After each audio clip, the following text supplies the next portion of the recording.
Lock and load, Gungeoneers. Welcome back to Into the Gungeon for one last episode. This one's going to be a gigantic gimmick run of a whole bunch of suggestions I got that sound fun on paper, but I don't really know if they could carry an entire episode. This first one is going to be the Mooninite floor. Give yourself heavy bullets, stout bullets, and fat bullets, and the quad laser, and... oh my god. No one can defeat the quad laser. It's enormous. There is no escaping. Jumping is useless.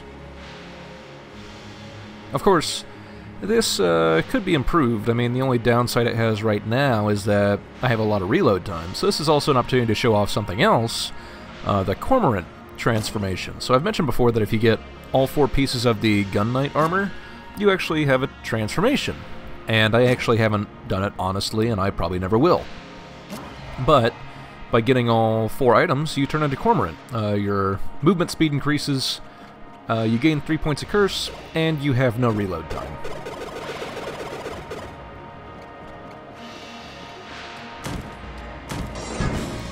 So the downside of this run is that the bullets are... they're too big?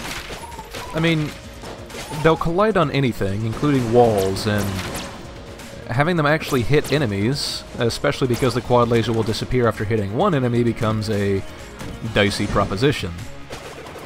Another what's the word, condition for this run is no dodge rolling. And that seems to be a condition a lot of people wanted to see, but come on, man, it's a game built around dodge rolling. You can't not. But I manage not to dodge roll except for where I must. Like if I have to go over a pit or something, well, there it is. Which there was another recommendation for a run that got around that as well. Use the balloon gun, and if you take a hit, you die, because if you have the balloon gun, normally it gives you flight, but, well, if you lose your flight, then you can't get over things. So I could see this run being somewhat feasible, except for that the quad laser, especially for boss fighting, actually has pretty limited DPS. This is somewhat of a function of, you know, the bosses having a DPS cap, and you can see me definitely hitting it here. Sometimes bosses take more damage from shots than others. But with all the extra armor you're picking up every floor, from being Cormorant and everything else, it should probably be doable. It just doesn't seem like a whole lot of fun to me. I mean, it's a neat concept. I mean, I haven't thought about the Mooninites in literally years, but I don't see it being long-term effective. So, but I do have a different idea for floor 2.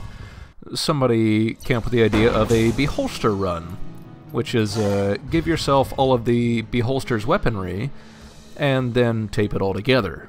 And I haven't really talked about duct tape yet, so I guess now's the perfect time to do it. I should mention that to get to these different floors, I am using the shortcuts. On floor 3 and floor 5, you'll see something slightly different. Floor 4, I have a completely different run that I spliced in. So, the Beholster has 5 guns that he uses that you can tape together.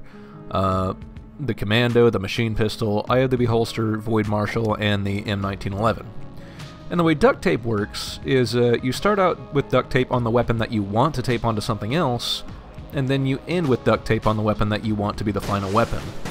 Then they merge ammo pools, they merge shots, they will, for all intents and purposes, they become the same gun. This can be very useful on different guns, it can also be kind of crap. But essentially I'm taping everything onto the Beholster, the eye of the Beholster, so that I have one ultra weapon that seems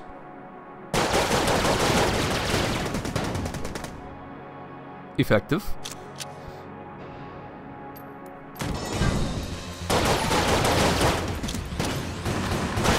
So I found a lot of the times the time the duct tape works best is if you have guns that normally, if they have the same sort of firing method, like merging charged weapons with charged weapons, or automatic weapons with automatic weapons, stuff like that.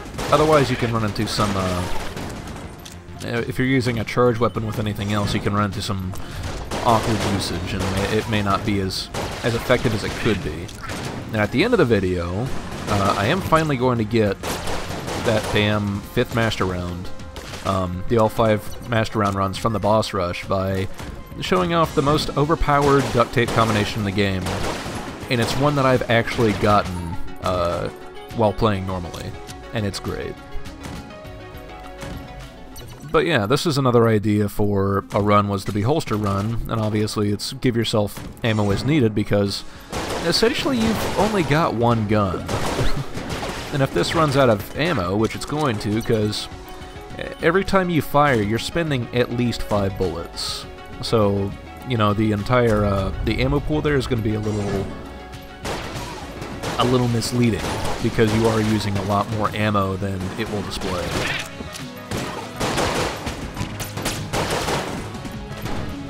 But this is definitely a fun idea for a run, and I hadn't...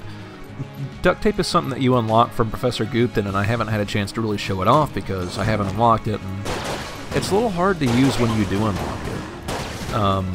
But duct tape can be super powerful. It used to work differently. It's a little bit more user-friendly now. Just start off using the duct tape on the item that you want to tape onto something else, and end with taping it on the next weapon.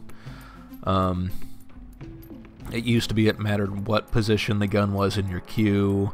It would tape the gun that you're currently on immediately on the gun below it. It used to really suck. I mean, it was still effective. You could always drop guns to make sure that the guns were in the exact queue you wanted. But it's certainly better now. But you can see this is another one of those ones where every room just kind of disintegrates, and aside from having low ammo, well, I say low ammo, but I'm going to make it through the entire floor without needing to reload. It works. I mean, it is certainly a very effective combination of weapons. You've got high damage from the Commando, you've got normal damage from the Beholster and the M1911. The Void Marshal also chips into that, and then you've got the machine pistol. I got nothing for that, actually. Sorry. And I was kind of hoping I was going to fight the Beholster, but no dice. The only problem with guns like this, and same thing for the quad laser run, the Mooninite Run, sometimes you have so many bullets on screen that you can't really tell what's going on. And actually, that's going to become a factor in a later floor as well, but you'll see. But you can see it does a fair bit of damage. I'm pretty sure, once again, we're at the DPS cap. If you do have a really damaging weapon against bosses, that's going to be the main thing that holds you back, is there's almost a minimum amount of time that you have to spend on the bosses. It's not specifically written that way, I'm sure, but most of the time, if you have a really good weapon, they don't want you to just completely skunk the boss in one go. So floor 3, this is the first time we've seen this guy. I don't know if you can tell, this is the resourceful rat wearing the shopkeeper's head. If you take a elevator down to the 3rd floor below, he actually offers you guns to take with you. On the 3rd floor, he'll give you 1 gun. On the 4th floor, he'll give you 2 guns. And on the 5th floor, he'll give you all 3 guns. The gun quality will be varying, but he says, hey, you like to take shortcuts? Well, I've got some stuff you can take right here. So the idea for floor 3 is use the robot's alternate costume, which is one of the Terminator skins, and then give yourself not only a crap ton of armor, but also items that will negate damage. But don't turn yourself into Cormorant. That's the idea, is to stay as the Terminator, because this is a Terminator run. So Brittle of Lead and Broccoli both give you a chance to negate damage when you take a hit, which I don't get to show off in this run. I accidentally recorded another one where I took 2 hits that just completely bounced off. But then the other idea is you've got armor synthesizer, nanomachines, hazmat suit, and all the gun knight set. You're going to have a lot of armor. But once again, this is another one of those runs where people say, no dodge rolling. I mean, you're a Terminator. You don't need a dodge roll. You just walk through everything. That's why the hazmat suit. You just walk into it. The reason for the Full Metal Jacket and the Elder Blank, I talked about Full Metal Jacket briefly, but I haven't had a chance to really show it off. The Full Metal Jacket will automatically use a blank if you take a hit, which is good. It also will actually use the Elder Blank as that blank if you have it in your possession, which I think is actually pretty darn neat. I didn't think it would have that level of what's the word I'm looking for? Interoperability? Maybe that's it. But it does, and it's actually I'm actually pretty impressed they thought of it. But the other gun I would give myself for this, especially starting on the lower floors as I am. I mean, if you really want to be Terminator, you might want to make it something like, well, you can only use the robot's left hand, because I mean, robots are actually left-handed. But as it turns out, the robot's left hand is actually a really good gun, so it might ruin the fun of the run. If you're trying to take this run seriously, it just turns it into a cakewalk. Because with all the blanking you'll have going on, and some of it is automatic, so you don't want it to happen, but it still works. And you can see their armor synthesizer. I picked up some ammo, or I picked up some armor by accident even, and I'm okay with that. I mean, the robot lives on armor, you might as well. I see it being a doable run, except for once again when you have to cross chasms. But if that's the only thing you're waving off of it for, big whoop. Especially with the chance to completely negate damage, and you'll see here, because I'm not dodge rolling, I've got to take a hit. But the Elder Blank hits it for me before I take the hit. And especially for Cannon Balrog, this is the guy that I would find that run being the most difficult for, because you kind of have to take damage. I mean, his shot pattern is just so rude, for lack of a better word. You can weave some of it, but not really that much. Otherwise, I see that being a run that you could do the entire way through, even if you don't get something like the left hand or whatever. It's doable. It's just going to take some patience. So for floor 4, this was actually a different idea that I had run the entire way through, and my commentary just kind of sucked. And I wanted to turn into something else, but it never happened. This run is the Fellowship of Sir Junkan. On floor 1, I gave myself every single companion. And the rule for the run is I'm not allowed to shoot anything. Like, I can shoot chests open, but that's about it. So, in addition to giving myself all the companions, I also gave myself the Battle Standard, which increases the damage of your companions. And I picked the bullets so I wouldn't take contact damage, and gave myself the Armor of Thorns. So the Armor of Thorns makes it so that when you roll into somebody, it does actually a lot more damage. So essentially, the idea behind the run is to go through the game, and basically you're just leveling up Sir Junkan the entire way through. So I call it the Fellowship of Sir Junkan, because he starts out as, you know, as a peasant, and by the end he becomes a major force of destruction. And the reason I picked this form in particular is because, well, Sir Junkan finally reaches his final form. And I don't think I've had a chance to show that off in the videos. The one run I had, he didn't reach max level. The challenge run, he valiantly sacrificed himself for us against the dragon, because the dragon's a jerk. But this is actually a pretty fun run, and it was kind of easy. It took me a while to get used to it first. Using the bullet to only roll into enemies was kind of crap. And what I wound up doing was I kept rolling myself into enemies and also taking hits.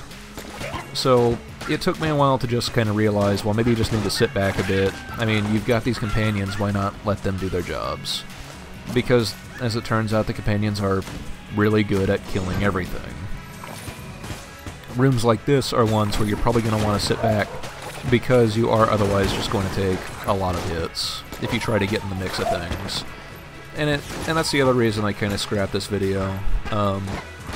It's kind of boring to watch, even if it is kind of fun to play, because I'm not really doing that much. I'm just letting everybody else, you know, murder everything.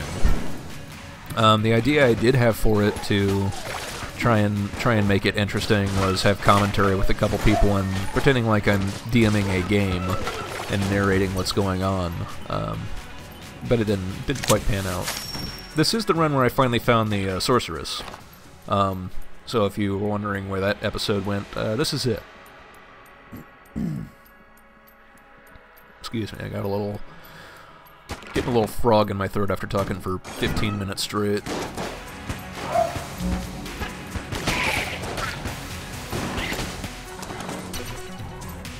"15 minutes straight, and I still got another 20 to go. Dang." But yeah, so once again I find a piece of junk, and Sir Junkan has reached his White Knight level, which is where he was for the challenge run. White Knight is Sir Junkan's most utilitarian level. He'll do all the damage they did, but he'll actually do more damage than he did before. But when bullets are coming at you, he'll rush to you and blank them. In addition, if you die, then Sir Junkan will die in your place. He'll take a bullet for you. And while he does that, he'll restore you to max health. The next level, Sir Junkan will not be as useful. I mean, he'll do a lot more damage, but he won't be as useful, and you'll see shortly. What happens at his final level, which I'm not going to yet because I need to find more stuff. I think the chest is down from here. I'll find it soon. But this is sort of the thing where I could see this being interesting to narrate is, you know, the lights go out, and I think up different names for all the different animals in the party, like the pig is probably the ranger's pet. I don't think I've ever explained what the pig does, and I mean, this being what I plan on being the last video, I might as well. The same way that Sir Junkan will jump in and take a bullet for you, the pig will actually jump in and take a bullet for you, just out of nowhere. And it actually changes the description that you have of the badge. Or not the badge, but the medal, you know, what you pick up the pig with. When it starts out, the medal keeps saying, "This pig's kind of shifty, you know, he keeps looking at you out of the side of his eye. There's just something wrong with him." But then once the pig takes the bullet for you, all of that will change, and it will say "Hero Pig," and it'll start saying things like "He died too young." So the pig is actually, if you find yourself constantly in threat of death, the pig can be pretty valuable. It can give you another chance at life. And this, finally, is the last piece of junk I need to upgrade Sir Junkan. You can see now he has a flaming sword and wings. He has now become Angel Knight Sir Junkan. At this point, he loses his capability to blank bullets and spin attack and die in your place. What he gains is he starts firing bullets he starts firing swords from his sword, and he does a preposterous amount of damage. Each sword individually doesn't do too much, but the entire thing is really high damage. So at this point, if you've upgraded Sir Junkan to max level when you finish your run, it actually changes the final screen. Instead of being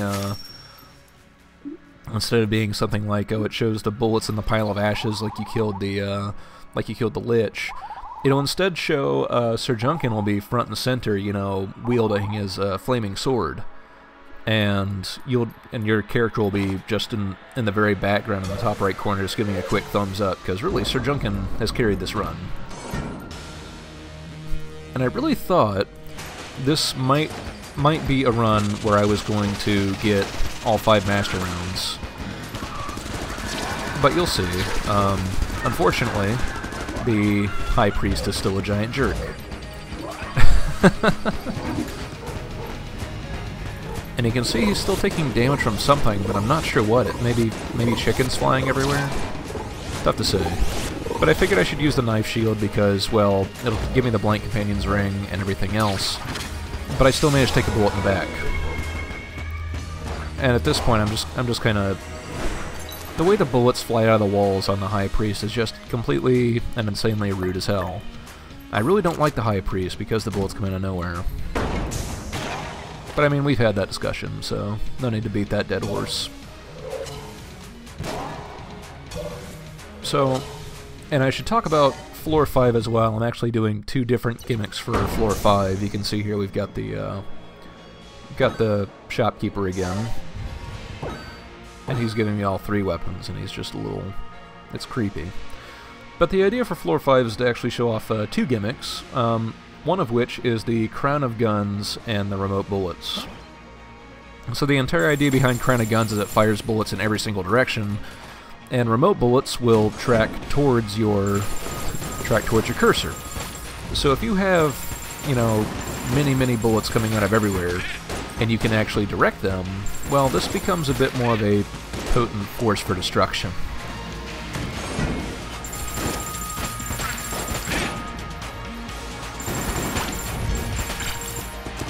But that's not the only thing I want to show off. I will finish it up in this next room. But I've talked a bit about one particular item being kind of useless, the compass. Its actual name is Sense of Direction, and what it will do is it recharges on its own. It doesn't recharge through damage, but it will show you the direction to go in to get to the boss floor, or to get to the boss room.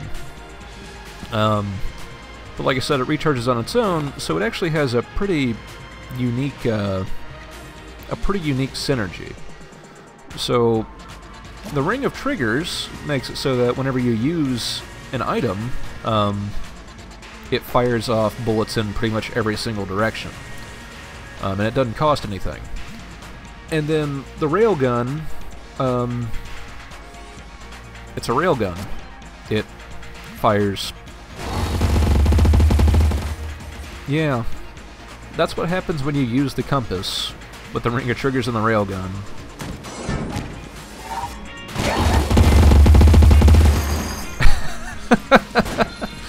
Because one of the things about the railgun is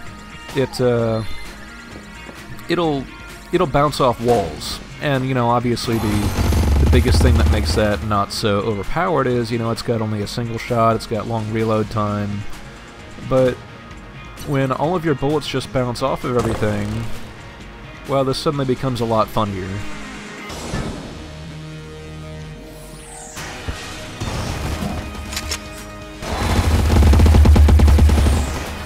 It does run into the problem of there are now too many bullets on screen and I can't exactly see what I'm aiming at, or what's coming at me, but it's fun.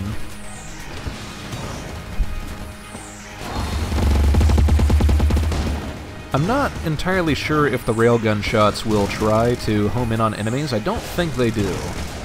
But the railgun does a fair bit of damage, and you can see, it's just insane.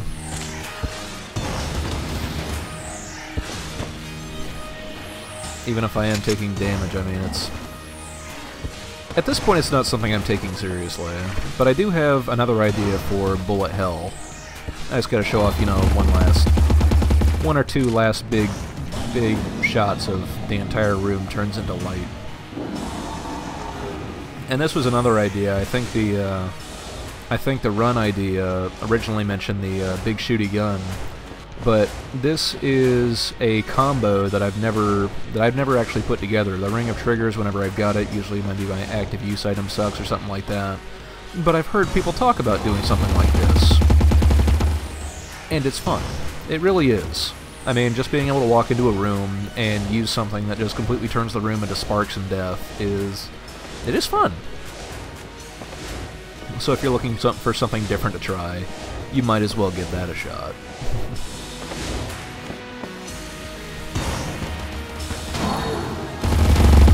And, you know, one more for the road. But my final plan is to go down to bullet hell and actually combine 2 ideas that I'd been given. And I am pumping myself up to full health first, just for safety, because otherwise, you know, bullet hell is still bullet hell. But I'm going to drop the items I got, and I'm going to head down to bullet hell with, you know, essentially the base stuff. You know, so I'm going in there as clean as possible. Never mind the compass, don't worry about that. I actually recognize that I have the compass later in bullet hell and use it. I mean, bullet hell's hard, man. Give me a break.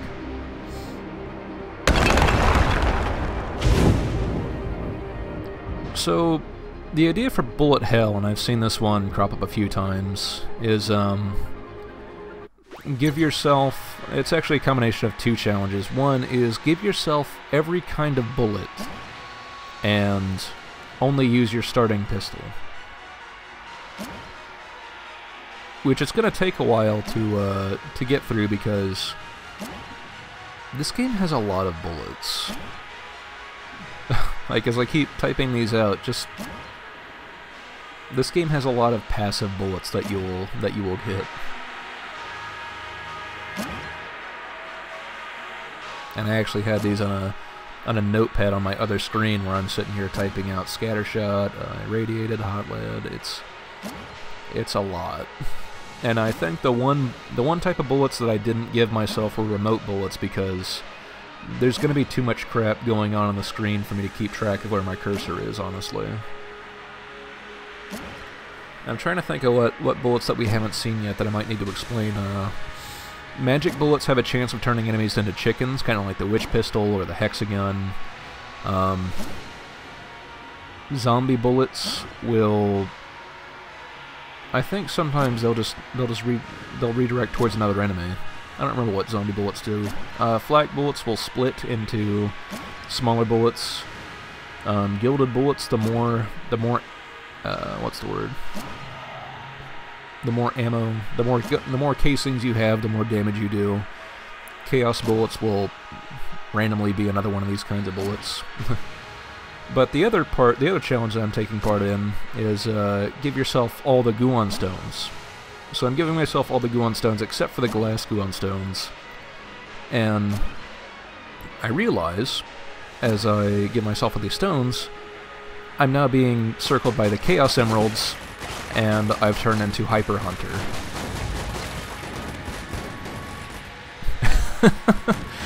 So this is the challenge. Do bullet hell with all the Guon stones and all these bullet types, and just a starting pistol. And it actually goes surprisingly well. Like I said, I do have the problem of there are way too many bullets on screen. I can't necessarily tell any bullets that are coming at me because my bullets visually overwrite other people's bullets. But it goes really okay, actually. So, and I should mention the Guon stones. The pink Guon stone, it will automatically give you a heart container. That's just what it does. The orange Guon stone will fire at enemies for you. The red Guon stone, I believe that fires back at enemies when you take damage. The green Guon stone will protect you from floor creep, or at least poison. I don't know about the others.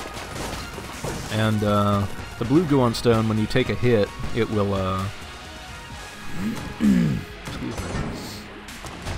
It will just attack. When you take a hit, it'll briefly slow down time. But you can see with all these orbitals, I still have to pay some attention because bullets can slip through, but I'm actually doing pretty well. They do a pretty nice job of blocking out the majority of the bullets. And of course, with charming rounds, sometimes I wind up accidentally charming enemies when I didn't mean to.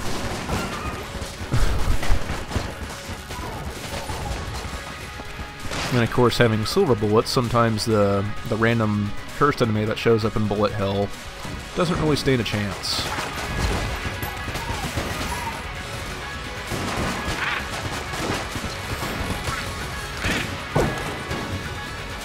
Oh goodness, I hope I'm not coming down with something. Yeah.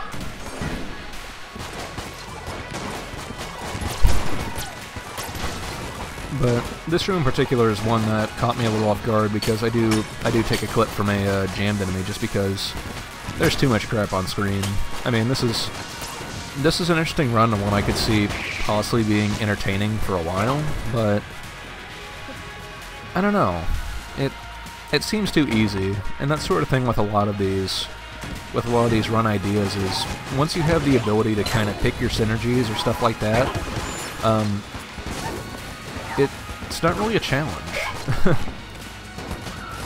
I mean, hey, you know, it's always nice to have that occasional run where you do get this ridiculous, where you do get all these ridiculous synergies. But generally speaking, that should be more the exception rather than the rule. I think it's kind of the, I think it might be one of the same ideas that Edmund McMillan had when doing the Binding of Isaac. Is, you know, brimstone runs are fun, but not every run should be a brimstone run. Because it keeps you from finding some other really ridiculous synergies like this. You know, obviously, if you have all of the bullets, your gun's going to be overpowered. It doesn't matter which one you're firing. I mean, obviously, it just happens. But it's still a lot of fun. I mean, maybe that's the other thing to look for as well. Is, I mean, as long as you're having fun, then who cares? I mean, it's not a multiplayer game. If you cheat, nobody's going to know. And that's okay too. I mean, really it comes down to how you like to enjoy the game. Personally, I spent a lot of time trying to get good at this game, so being able to show that off, especially before I even installed Mod the Gungeon, was a lot of fun. Because not seeing Mod the Gungeon, this is, you know, from a base standpoint, this is the kind of game you're going to see. And hopefully, you know, my goal was to show people how to play the game better, and I really hope that I managed to do that. I've pretty much shown off almost everything that I can. Really, the only stuff that's left is to show what you get for finishing Frightful and the Grey Mauser's hunts, which, honestly, that might be better if you find out for yourself. I mean, this game does have a lot of replayability. You never know what kind of crazy crap you're gonna find. I certainly didn't. But it's been a lot of fun, you know. I don't want this to just turn into welcome to episode 155 of I'm just playing the game again. So as long as I had something interesting to show off, I was more than happy to keep this going, but I think I've about run this game's course, and that's okay. We'll go down, we'll kill the Lich, and it'll be fun. And also, of course, as people sometimes point out to me, this entire LP was a prime source of scruffy panic squeals, which apparently are rather entertaining. I think when the Evil Within 2 comes out, I do plan on blind LPing that as well. So if you like panic squeaks, that should be primo for it. I saw in the thread somebody recently mention that they've managed to kill the Lich multiple times, and they're wondering if I have any advice on the Lich's Phase 2. And unfortunately, I don't. The Lich Phase 2 is probably his toughest phase, I would say, because there are a lot of bullets that come out of everywhere. And I wish I had more advice on, you know, how to avoid this, how to avoid that, but at that point, the fight usually goes so quickly that it turns down a lot to just flat-out response time. And execution on moving between some of the bullets is not always my strong point, but I've done it enough that I've gotten better at it.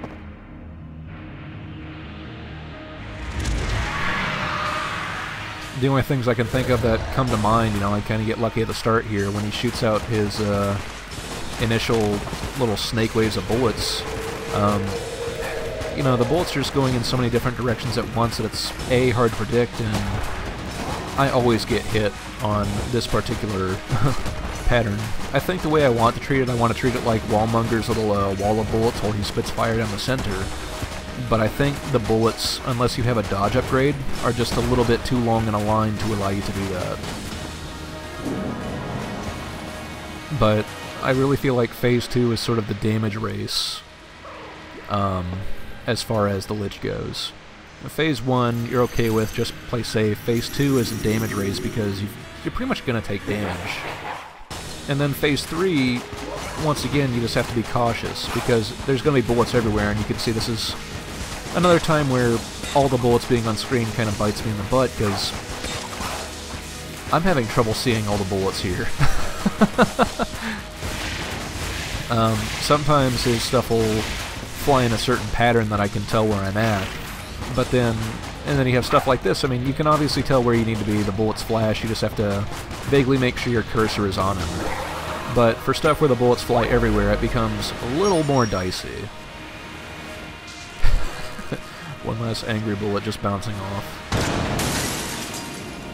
And at this point, I thought I was done, but then realized, no, I have one more thing to show off. And it's going to be fun. So I'm back here in the boss rush, and I'm giving myself a very special weapon. I believe it's the final unlock that you get from completing the hunting quests. And it's the Makeshift cannon. Now, the Makeshift cannon, it's a movie reference. I can't remember what it is off the top of my head. But the idea is that you only get one shot. That shot is extremely powerful, and it has the unique property of it breaks the DPS cap. Bosses will take completely full damage from the Makeshift cannon. The downside of the Makeshift cannon is one shot. Now, what if you combine the Makeshift cannon with something else that has a lot of ammo?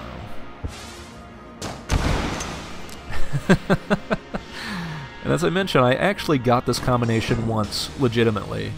I got the Makeshift cannon shortly after I unlocked it. I got the charge shot, and I found duct tape, and I thought to myself, well, I wonder if this works. And as it turns out, it does. But if you want to make it even more ammo efficient, why not use something like the Corsair?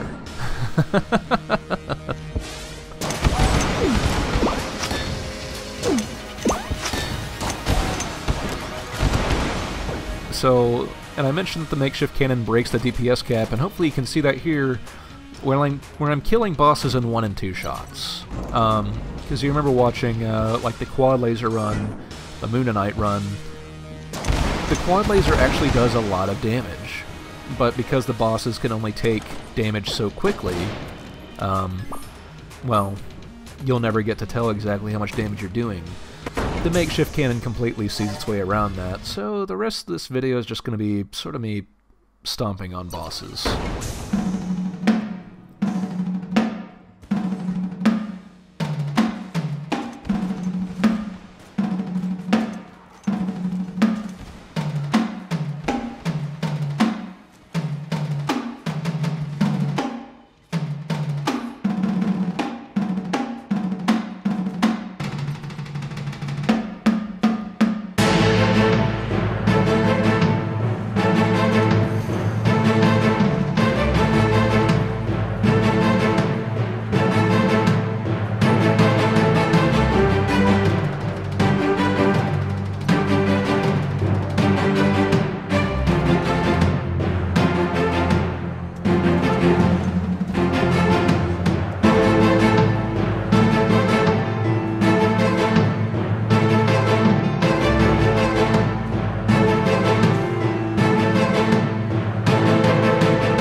And so, that'll just about do it for this LP of Enter the Gungeon.